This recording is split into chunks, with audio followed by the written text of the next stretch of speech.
right, so welcome back to the program, folks. And when the Mueller investigation stuff was released this weekend, and can you say non-event?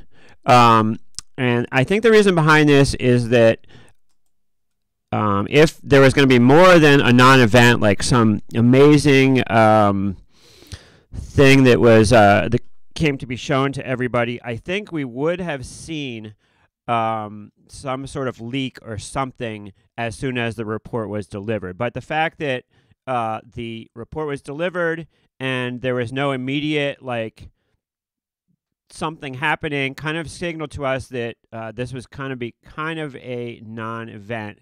And the market once again seems very detached from the political moment of the Mueller investigation. Doesn't seem to be focused on that at all. But the key question, I think, for most people right now, vis-a-vis the market is will we continue with this VIX spike that's happened? Will we continue with the market sell-off going forward into this week?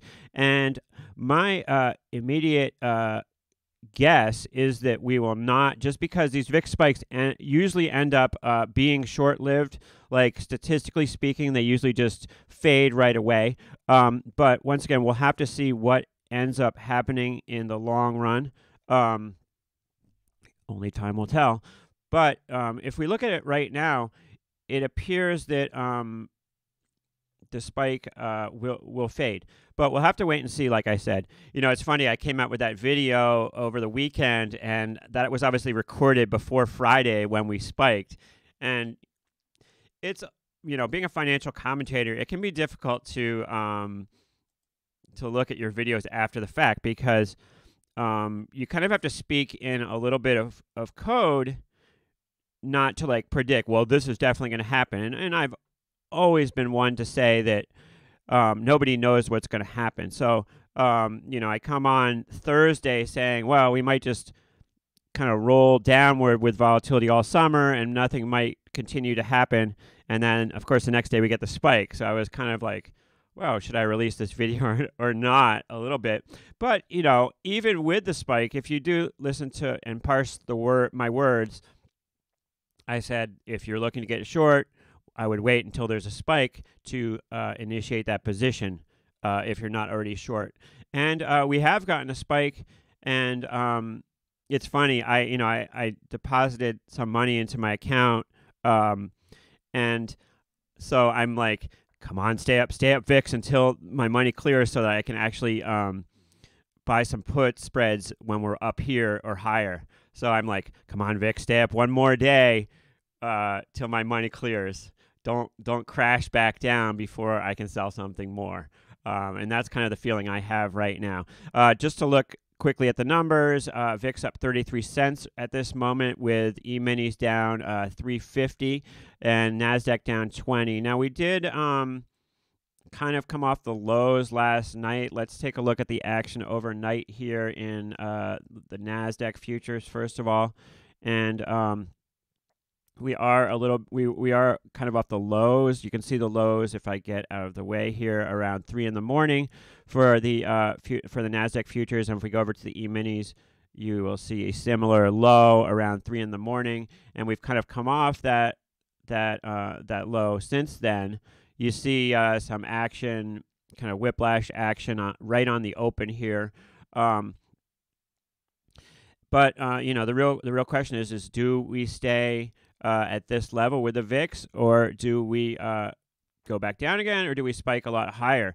And this kind of 16 level is where we were sitting for some time recently, and we could easily kind of stay in this level. If we look quickly at the term structure right now, we're going to see that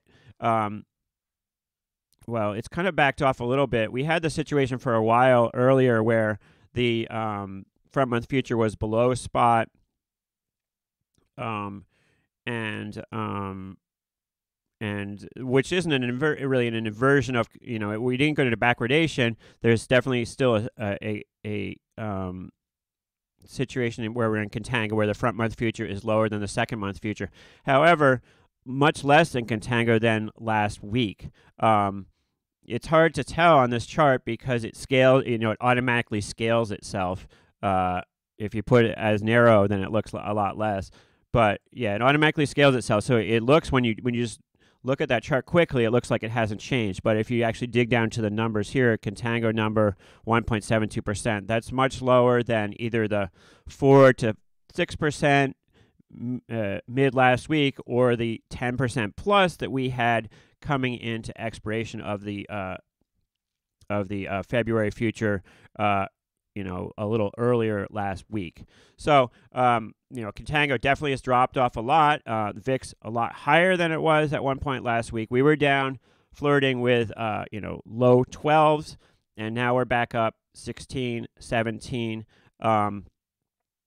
But, notwithstanding I find myself saying this a lot, but notwithstanding further acceleration to the downside in the NASDAQ or E-minis, we should see the VIX drop off here. And the term structure is not really phased by this. We see the same overall shape of us being in contango here. It would take, a few days of VIX spikes for us to enter a backwardation situation, or a more extreme spike than what we've seen here. And although we did move very quickly from the 12.5, 13 range up here to 17, I would find it hard to see us maintain a VIX over, let's say we had another day, another down day.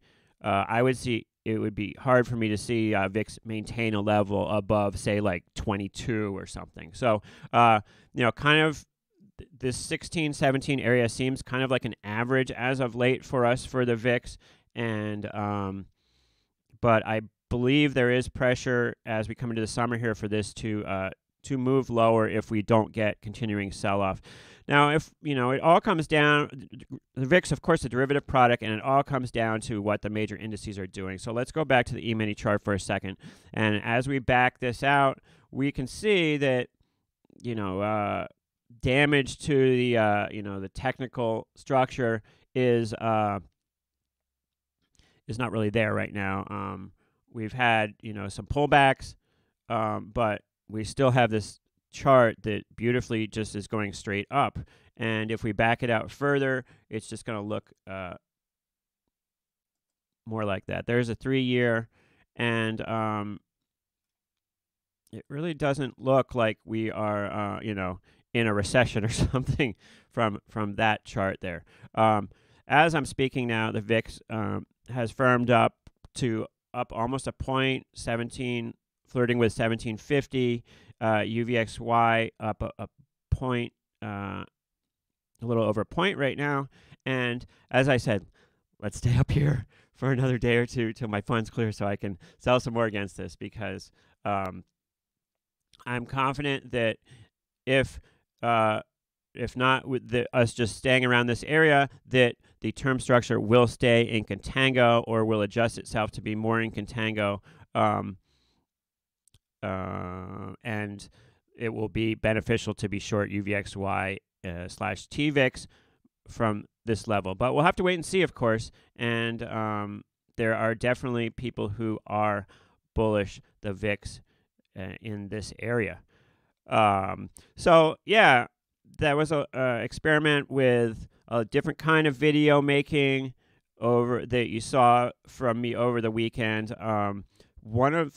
I want to thank the guy behind the camera, Devin, for his great ideas. It's funny, I get a little nervous having somebody in front of me pointing a camera at me because I'm used to doing the show, alone in isolation. But I guess it's good for me to have that experience. But I was definitely a little nervous on that one. The other problems we had were of a technical nature. The sound was not great, and I've just reassembled my kit here, so I'm not quite sure how good the sound is for us on this one right now, but you'll have to let me know. But yeah, I could use a little bit more of equipment to, put a little mini mic on me here when I'm talking and whatnot. But it's fun to get out from behind the computer and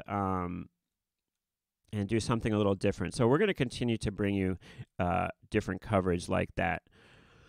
Beyond that, we're going to have to see what happens today. It looks like Dow down 130 right now, E-minis down 15, NASDAQ down 60. But once again, we had some big rallies last week, and this is just giving back some of that. I think the E-minis were up like almost 41 day last week. And as I flip through the charts here, let me bring you back to TD, to Thinkorswim. And as I flip through the charts back here, you know, the overall picture looks pretty bullish. This is a 20-day, and that really tells a story of what's been going on here in a more close-up view, day-to-day view, and doesn't look. This is probably like the least rosy chart of the ones that I could bring to you here. You can see us really moving sideways recently, but this Thursday rally. It was a big move for us. Now we've given back everything to about 2 weeks ago here, and just kind of sideways. That is the story. I want to show you, there was a great tweet of a guy tweeting how all of these stocks are going into a non-buyback moment ahead of earnings pretty soon, where the stock, there's been a lot of stuff in the media how the stocks buying back their own shares has propelled this market to the upside. And there was a tweet where the guy kind of showing how a bunch of stocks will not be they're going to go into a blackout period as we enter mid-April here, where they're not allowed to buy back their shares for a little while. So that may have a negative effect on the market a little bit. So there you have it, folks. The question, of course, is this the end of the spike, or are we mid-spike? You know, if we look at the VIX and that huge action over the two big spikes we had last year, you see a continued upward move here coming into the end of December. You know, it was several days of a move. You see this action in October where it's gyrating around, and, you know, several days up, down, up, down, up, down, big moves. And then that December move, and ever since that December move, you see us kind of just rolling down, rolling down, rolling down, rolling down, rolling down. And are we still in this phase of rolling down and we just got a little pop here? Or is this a turnaround and we initiate another big spike again? That is, of course, the question on people's minds. Is this just a continuation of this roll down here where we end up at 10 sometime midsummer for the VIX? Or do we begin, or is this just the start of another big spike here? We'll have to wait and see. In general, usually these VIX spikes like this, they just fade.